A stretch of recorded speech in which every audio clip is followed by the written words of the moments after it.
Hi, good morning. Take a look at the present question, which is asked in JEE Advanced 2026 paper 2. So according to this question, it says, consider the ellipse E given by x square by 18 plus y square by 12 is equal to 1. So E represent ellipse, H represent hyperbola, whose eccentricity is reciprocal of the eccentricity of E, and whose foci are same as the foci of E. That means hyperbola and ellipse has the same foci.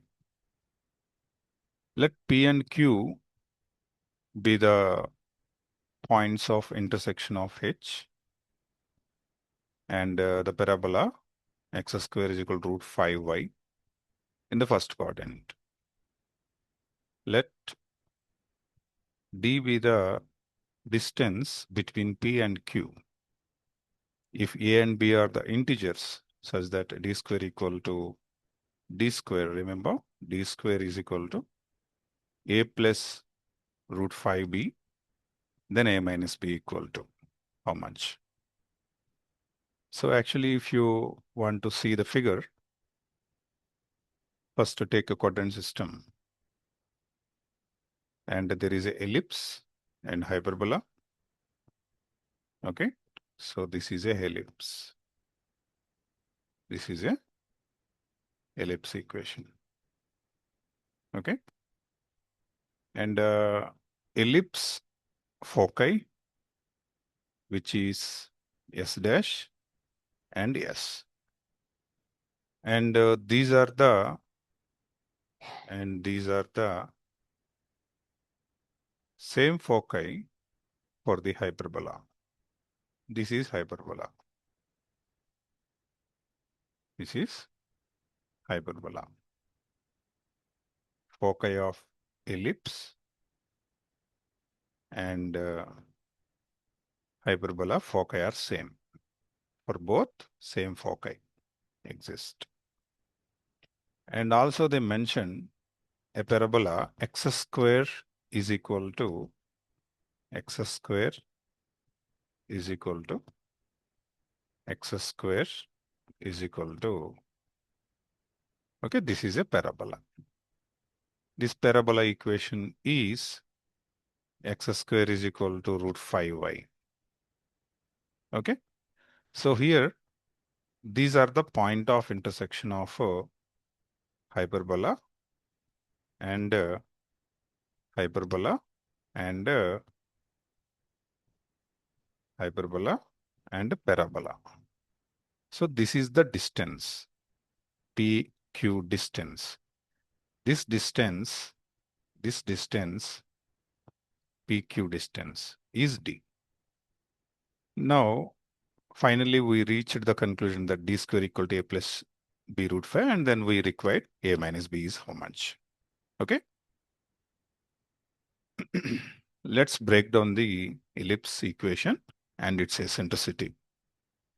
So ellipse equation was given as x square by 18 plus y square by 12 is equal to 1. And this will be comparing with x square by a square plus y square by b square is equal to 1. We have the following values, which is a square is equal to 18 and b square is equal to 12. Okay, we have a standard result. What was the standard result? B square is equal to a square of 1 minus e square. Why? Because a is greater than b in this case, where a square is equal to 18 means a is equal to root 18, b square is equal to 12 means b is equal to root 12. Root 18 is more than root 12. So that's why it's a horizontal ellipse. So that's why the relation will be b square is equal to a square of 1 minus e square. Clear? B square is equal to 12. which implies b square is equal to 12 and a square is equal to 18 of 1 minus e square. So 12 and 18 got cancelled. 2 times is equal to 3 times of 1 minus e square, and this implies 2 by 3 is equal to 1 minus e square, and this implies e square is equal to 1 minus 2 by 3, which is equal to 1 by 3. And therefore, finally, e is equal to 1 by root 3. 1 by root 3. Only eccentricity is a positive value. So that's why plus 1 by root 3 is the eccentricity for the ellipse. And let's moving to calculate hyperbola. Hyperbola. So let us suppose E dash is the eccentricity for the hyperbola, and E dash, according to the problem, it is the reciprocal of the ellipse. So that's why 1 by root 3, of course it is root 3. So therefore, for the hyperbola, eccentricity was root 3. And also they say that foci of ellipse. Let's find out the foci of the ellipse, which is plus or minus AE comma 0. Plus or minus AE comma 0, which is plus or minus A means root 18 and E is 1 by root 3 comma 0. So that means its value will be plus or minus root 6 comma 0. This is the foci of the ellipse, and it is same as for hyperbola also. So for hyperbola also plus or minus AE comma foci plus or minus AE comma 0, which will be equal to plus or minus root 6 comma 0. So that means AE is equal to, E dash, because we assumed that hyperbola eccentricity was E dash. So AE dash is equal to root 6. And E dash is equal to, we just now calculated it is root 3. So root 3 is equal to, of course you can mention that A dash, E dash is the foci.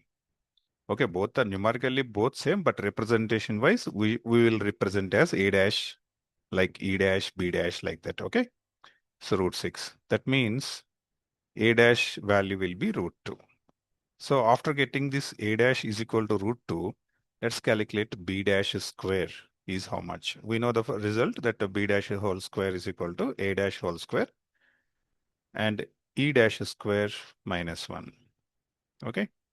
A dash value is root 2 square multiplied by E dash value, just now we got it is root 3. So root 3 square minus 1. So root 2 square is 2 multiplied by root 3 square is 3 minus 1. Of course, it is 4. So therefore, finally, we have the hyperbola equation, which is x square by a dash square minus y square by b dash square is equal to 1. So which implies that x square, because we already got the values, a dash value is how much? A dash value is root 2 square. Root 2 square means 2. And y square by b dash square directly itself, it is equal to 4, which is equal to 1. So just perform a simple LCM. Then it will be 2x square minus y square is equal to 4 is the equation for hyperbola. So say it is equation 1. Why it is equation 1? Because there is parabola is also mentioned. The parabola equation is x square is equal to root 5 into y. Say it is equation number 2. Because we need to solve these 1 and 2 equations. So those are the points of P comma Q. You can see in the diagram. Hyperbola pink color, green color hyperbola, pink color parabola, both are intersecting at first quadrant. And the point of intersections are mentioned as PQ, P comma Q. So solve 1 comma 2 to get the point of intersections. So just substitute x square value. So 2 times of root 5y minus y square is equal to 4. So just rearrange it. So y square minus 2 root 5, y square minus 2 root 5 plus 4 is equal to 0. Let us suppose the values will be,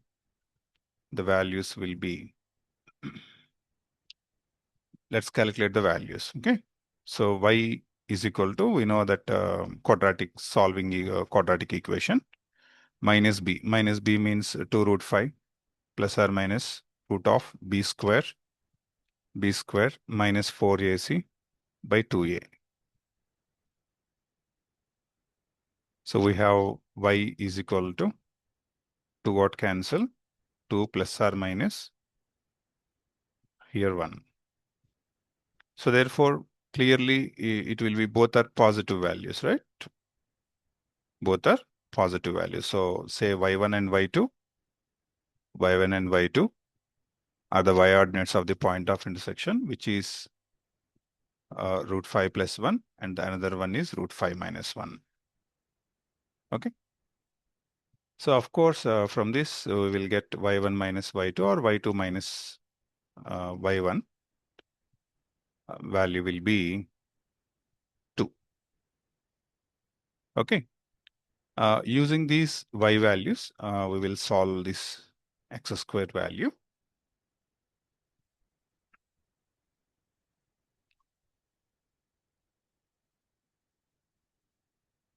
First, we will substitute y1, then we will get x1 square. Substituting y1, x1 square is equal to 5y1. That is equal to root 5 times of y1 means root 5 plus 1. Okay. And x2 square is equal to root 5 y2. That means root 5 into y2 is root 5 minus 1. And from these two equations,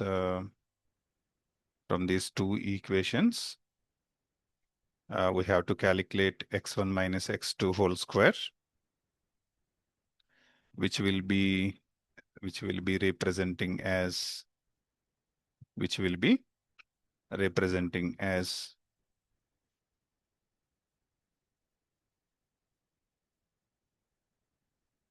x1 square plus x2 square, x1 square plus x2 square minus 2 x1 x2. So x1 square, we have a direct value, root 5 into root 5 plus 1. x2 square is also, we have direct value, root 5 times of root 5 minus 1. And what about this minus 2 times of x1 and x2? Just to multiply these two things together. So let's calculate x1 square multiplied by x2 square. And it will be root 5 into root 5, 5. A plus b into a minus b is a square minus b square, which will be 5 fours are 20. 5 fours are 20. So that x1, x2 become 4 5s, right? 2 root 5. So you can substitute this value in the product here. Okay. Instead of x1, x2, just write down 2 root 5. So then it will be root 5 is 5 plus root 5 into 1. I'm just multiplying the bracket values. Again, root 5 is 5 minus root 5 minus 4 root 5. So these two values got cancelled.